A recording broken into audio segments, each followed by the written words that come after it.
A gas occupies a volume of 9 liters at an initial pressure of 2.2 atmospheric pressure.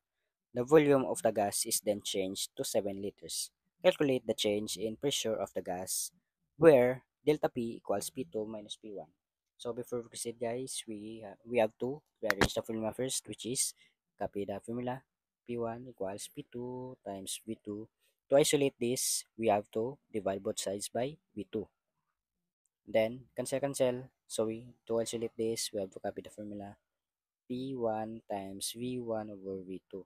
So to proceed, since we have the given which is the volume of the gas occupies a volume of 9 liters. So copy, we have the initial volume is 9. So P2 equals 9.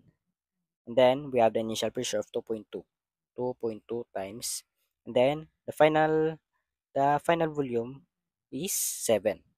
So to proceed, solve this.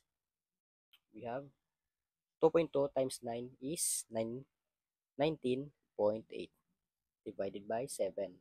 So the answer is approximately equal to 2.83. So to proceed guys, we have to calculate the change in pressure. So we have delta P equals P1 P2 minus P1. So since we have the final answer is 2.83, so we have to subtract it minus 2.2. That will be gonna be 0.63. That is our final answer for question number 3.